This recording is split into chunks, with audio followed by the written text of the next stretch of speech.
What if one of America's biggest economic vulnerabilities isn't oil, tariffs, or even automobiles, but the decisions millions of Canadians make about where they travel and where critical medicines are produced? The ripple effects could reach airlines, hotels, logistics companies, pharmacies, and even the vehicles rolling off North American assembly lines. Welcome back to your ultimate pit stop, Piston Pundit. Today, we're uncovering how shifting tourism patterns, evolving pharmaceutical supply chains, and uncertainty surrounding cross-border trade are quietly rewriting the rules of North American commerce, and why the biggest consequences may still lie ahead.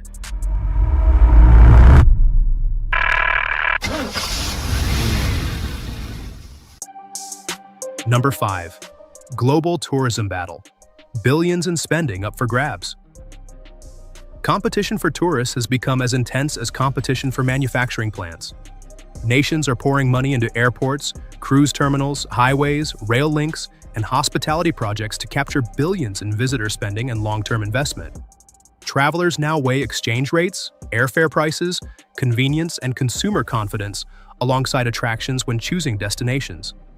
For automotive enthusiasts, these shifts matter more than they might appear. Every vacation fuels demand for rental fleets, airport shuttles, rideshare vehicles, gasoline stations, and maintenance services. A surge or decline in visitors changes vehicle utilization rates and fleet replacement cycles.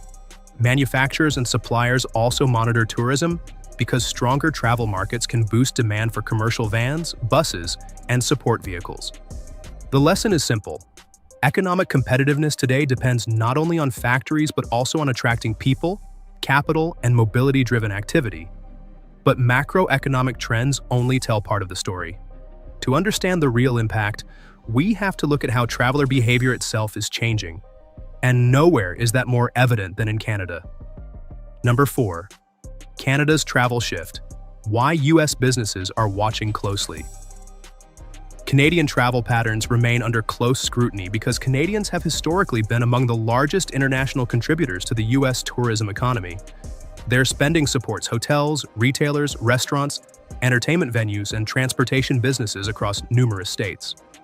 Following periods of elevated trade friction and changing public sentiment, cross-border travel softened from historic levels before showing signs of stabilization in some markets. Airlines have responded by reallocating aircraft and refining route networks, while tourism agencies continue encouraging Canadian visitors to return. For the automotive world, these trends ripple through rental car operators, fuel retailers, parking operators, toll roads, repair shops, and dealerships serving seasonal visitors. Regions such as Florida, Arizona, Michigan, New York, and Maine have long benefited from Canadian travelers who often stay for extended periods. Like tuning an engine for changing road conditions, businesses are adapting strategies as consumer preferences evolve, demonstrating how mobility patterns can influence far more than just vacation destinations. Yet tourism is only one piece of a much larger puzzle. Another sector with enormous cross-border dependence could have even greater consequences for everyday consumers. Number 3. Drug supply chains. The hidden link America can't ignore. The pharmaceutical sector offers another reminder that North America functions through deeply integrated supply chains.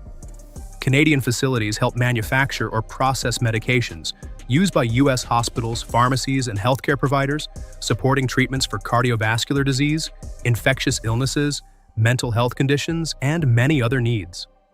Unlike assembling vehicle components, relocating pharmaceutical production is an exceptionally slow process.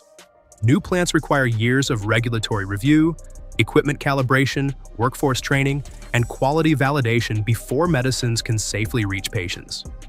Industry leaders generally support expanding domestic capacity, but caution against abrupt transitions before replacement facilities are fully operational. There is also an automotive parallel. Just as automakers diversify suppliers for engines, semiconductors, transmissions, and battery materials to reduce disruption risks, pharmaceutical companies seek resilient production networks. Redundancy often improves reliability when transportation interruptions, natural disasters, or policy shifts occur. For consumers, these discussions illustrate that decisions affecting trade and manufacturing can have consequences extending well beyond the showroom floor or the highway. And that brings us to perhaps the biggest structural issue of all, the trade framework that ties these industries together across North America. Number 2. USMCA review, the trade decision that could reshape manufacturing. One of the biggest stories of June 2026 is the renewed focus on the upcoming review of the United States-Mexico-Canada agreement. For the automotive industry, this is especially significant because engines, transmissions, batteries, aluminum, steel, and countless other components often cross borders several times before a vehicle reaches the showroom. Any policy shift could influence manufacturing costs and sourcing decisions. In response, many companies are expanding supplier networks or investing in additional production capacity to improve resilience. Infrastructure such as the Gordie Howe International Bridge between Windsor and Detroit reinforces how vital cross-border logistics remain. The broader takeaway is that North America's industrial integration is still remarkably deep, even as businesses prepare for an evolving trade landscape. Before we reveal the #1 development, take a second to like this video and subscribe to Piston Pundit. It helps us bring you more in-depth automotive analysis and ensures you never miss our latest vehicle updates. Now, with all of these trends converging, they point toward one overarching conclusion that extends far beyond tourism or trade alone. #1. The real winner. Why supply chain resilience changes everything.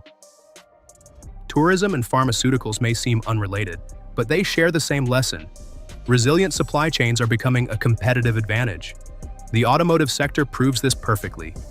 Modern vehicles depend on globally sourced semiconductors, drivetrains, electronics, raw materials, and specialized manufacturing expertise spread across multiple countries.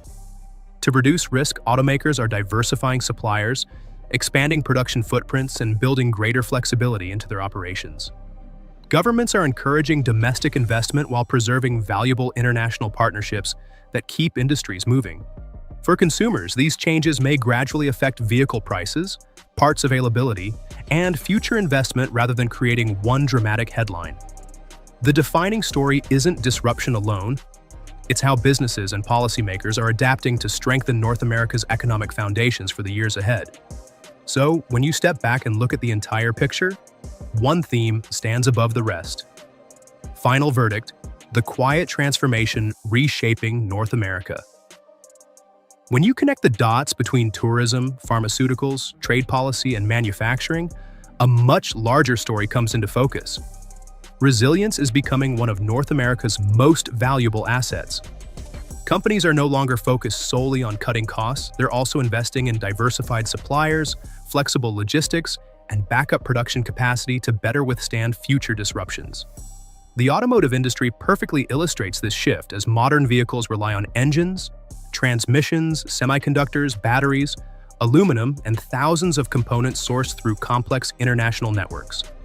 For consumers, these changes could gradually influence vehicle prices, parts availability, travel demand, healthcare logistics, and long-term investment decisions. As governments and businesses adapt, the balance between domestic production and cross-border cooperation will remain a key debate. Now we'd love to hear from you. Do you believe North America should prioritize self-sufficiency or stronger regional integration? Will shifting Canadian travel patterns have lasting effects on the US economy? How could future trade policies reshape the automotive sector? Share your thoughts and experiences in the comments below. If you enjoyed this analysis, subscribe to Piston Pundit and turn on notifications so you never miss our latest vehicle updates and industry insights. Thanks for watching, and we'll see you in the next video. You can now check out any of the videos on your screen. There's plenty more to explore.